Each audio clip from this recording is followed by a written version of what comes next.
খবর কিন্তু এর মধ্যে তোমাদের জন্য রয়েছে। তো চলো ভিডিওটা শুরু। তো হ্যালো বন্ধুরা, সবাই কেমন আছো? আশা করছি তোমরা খুব ভালো আছো, আর আমিও কিন্তু খুব ভালো আছি। আমার ঘর করা একটু নতুন ব্লগে তোমাদেরকে অনেক অনেক স্বাগত জানাই।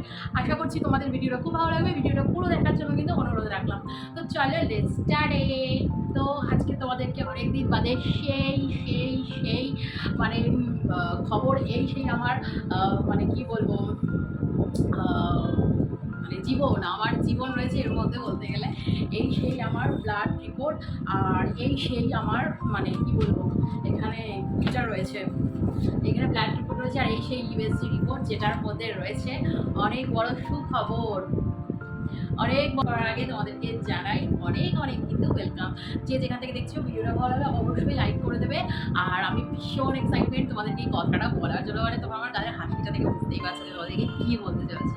তো বন্ধুরা, হ্যাঁ, ফাইনালি তোমাদের সামনে আমি রিপোর্টগুলো আনতে চলেছি। তোমরা অনেক দিন ধরে জানো, তার আগে একটু বলে দিই, যারা নতুন দেখছো তাদেরকে একটু বলে দিচ্ছি, বা যারা পুরো দেখছো আমার পুরো ভিডিওগুলোতে তোমাদেরকে বলেছি যে আমার দিন ধরে কিন্তু একটা প্রবলেম চলছে। মাঝখানে আমার প্রচুর কিন্তু ব্লিডিং হয়েছে। এটা তো কেন হয়েছে, কিসের জন্য হয়েছে, আর সেটা তোমাদেরকে আমি রিভিল করবো, ঠিক আছে? তো চলো সঙ্গে দেখো, দেখতে থাকো। আমাকে প্রথমে তোমাদেরকে জানাই যে আমাকে প্রথমে রক্তের রিপোর্টটা, ঠিক আছে, রক্তের রিপোর্টটা যেটা করতে দিয়েছিল সেটা হচ্ছে 3টে রক্তের রিপোর্ট করতে দিয়েছিল। একটা হরমোন, একটা দিয়েছিল তোমার হচ্ছে থাইরয়েড, আর একটা আমি ঠিক জানি না, এটা লেখা আছে এটা ঠিক আমি জানি না, মনে হয় ওই এলএইচটা কি, আমি ঠিক এক্স্যাক্টলি জানি না, ঠিক আছে? তো যাই হোক, তোমরা যদি জানো কেউ আমাকে অবশ্যই কমেন্ট করো যে এলএইচটা এক্স্যাক্টলি কী হয়। তো আমার 3টে রিপোর্টই পুরো নর্মাল এসছে বন্ধুরা, পুরো নর্মাল এসছে, ঠিক আছে? 3টে রিপোর্টই নর্মাল এসছে। মানে যতটা পরিমাণে থাকলে রোগগুলো হয়, যেমন থাইরয়েড বলো বা হরমোনাল যে প্রবলেমগুলো হয়, যাই হোক, যেগুলো বলতে আমাকে করতে গিয়েছিল, তো এই 3টে রিপোর্ট আমার একদম নর্মাল, মানে আমার কিচ্ছু নেই শরীরে, আমার এই সমস্ত কোনো রোগই নেই, ঠিক আছে? প্রেশারটা চেক করেছি, প্রেশারটাও যেগুলো, প্রেশার একদম নর্মাল, প্রেশার কোনো হাই প্রেশার নেই। নেক্সট তোমাদের সামনে যেটা আমি রিভিল করতে চলেছি, যেটা মেন, ঠিক আছে, যেটা আমি খুব এক্সাইটমেন্ট, আর আমি খুব ভয় ছিলাম যারা কী হবে। তো মানে কেন আমার এরকম হচ্ছে, সেম প্রবলেম আমার গত বছর পুরী যাওয়ার সময় সেম হয়েছিল। তো যেটা বলছিলাম তোমাদেরকে, যে গত বছর আমার পুরীতে যাওয়ার সময় সেম প্রবলেমটা হয়েছিল। তো সেক্ষেত্রে তখন আমি না অতটা মানে নিজের কেয়ার করিনি বা বুঝতে পারিনি। তবে আজ আমি মানে মাঝখানে এই প্রবলেমটা আমার হওয়াতে আমি এই মানে তোমাদের কী করেছি, এটা মেন হচ্ছে আমার রিপোর্টে এখানে কী লেখা আছে দেখো, ইউএসজি, তোমরা দেখলে বুঝবে না যে এক্স্যাক্টলি কী হয়েছে, ঠিক আছে? তো তবে আমি তোমাদেরকে জানিয়ে দিচ্ছি যে এখানে কী হয়েছে। এখানে অ্যাকচুয়াল আমার হয়েছে হচ্ছে সিস্ট, ওভারিতে সিস্ট আছে আমার ছোটো ওভারিতে সিস্ট আছে, যেটার জন্য আমার প্রেগন্যান্সিতে সমস্যা হয়েছে, ঠিক আছে? মানে আমার বিয়ের পরের পরিস্থিতিটা আমার একটু অন্যরকম ছিল। তো তখন আমরা ঠিক করেছিলাম যে আমরা এরকম মানে ঘরটা রেডি করে, তারপরে মানে তখন আমার ঘরে এরকম ডেকোরেশন ছিল না যেগুলো তোমরা এখন ব্যাকগ্রাউন্ডে দেখছো। যাই হোক, মোটামুটি ঘর করে তারপরে আমরা বেবি নেবো, সেটা আমাদের সিদ্ধান্ত ছিল।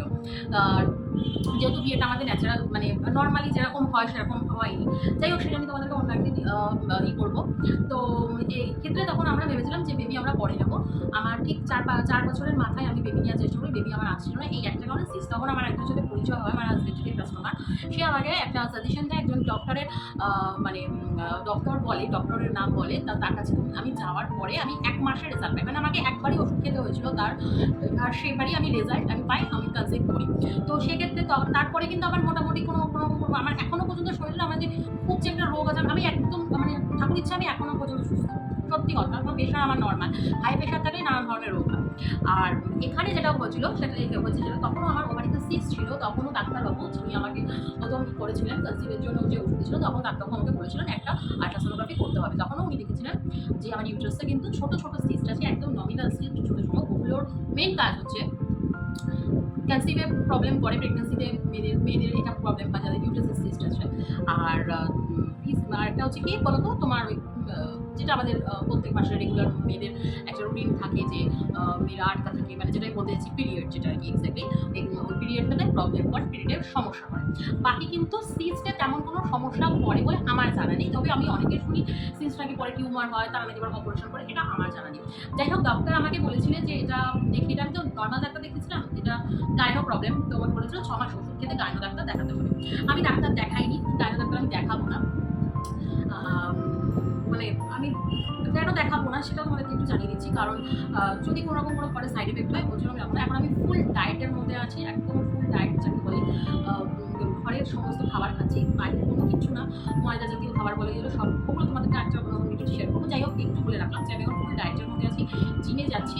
আমার মনে হয় যে আমি এগুলো করলে আস্তে আস্তে আস্তে আস্তে আমার এই প্রবলেমটা কিওর হয়ে যাবে। ওয়েটটাও আমার একটু বেড়ে গেছে, তো তার জন্য আমি তোমাদেরকে আমি বলেছি যে আমি জিমে চাই।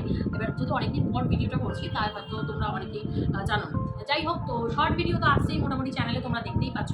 আর এটা হচ্ছে আমার লং ভিডিও, যেটা আমি অনেকদিন পর তোমাদের সাথে শেয়ার করছি। তো বন্ধুরা, আজকের ভিডিওটা তোমাদের কেমন লাগলো এইটুকুনি ইনফরমেশন দেওয়ার জন্য আমি কদিন ধরেই ভাবছিলাম তোমাদেরকে দেবো, কিন্তু মানে আমার না কি বলতো প্রচণ্ড টেনশন হচ্ছিল যে এক্স্যাক্টলি আমার কি হলো, মানে আমার কি হলো, আমার নিজের না খুব টেনশন হয়ে গেছিলো। মানে আমি নিজে না মনে মনে জানো তো গুবড়ে গুবড়ে মরতাম, মানে সারাদিন একটা টেনশনের মধ্যে থাকতাম, কাউকে বলতে পারতাম না, ঘরে ঠিকমতো কোনো কাজে মন লাগতো না। তাই আমি না মানে বিশেষ করে ভিডিও করার সেই আমার ইটা ছিল না, একদম নষ্ট হয়ে গেছিলো ভিডিও করার মুডটা।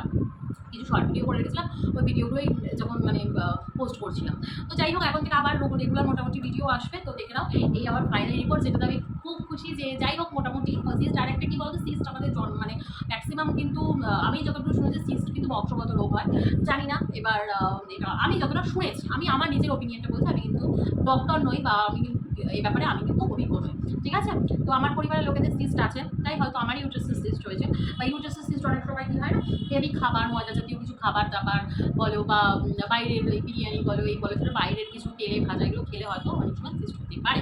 তো সেই জন্যই আমি বললাম যে দেখো, আমি অভিজ্ঞ নই, যতটা আমার ধারণা ততটাই আমি তোমাদের সাথে কিন্তু শেয়ার করলাম। তো বন্ধুরা, আজকের ভিডিওটা এইটুকুনি। এরপরে আমি তোমাদের দেখাবো যে আমি ফুল ডায়েটের মধ্যে আছি, যে ডায়েটে আমি কী কী খাচ্ছি না খাচ্ছি, সকাল থেকে শুরু করে রাত অবধি আমি কী খাই না খাই, সেগুলো আমি তোমাদের সাথে সব শেয়ার করবো। একদিন একদিন করে একটা ভিডিও আসতে থাকবে, তো সঙ্গে থাকো, দেখতে থাকো পুরো ব্লগটা, জানাবে যে কেমন লাগলো ঠিক অবশ্যই। চলো টাটা, বাই বাই, সবাই ভালো থেকো, সুস্থ থেকো, খাওয়া দেখা হবে নতুন ব্লগে। টাটা।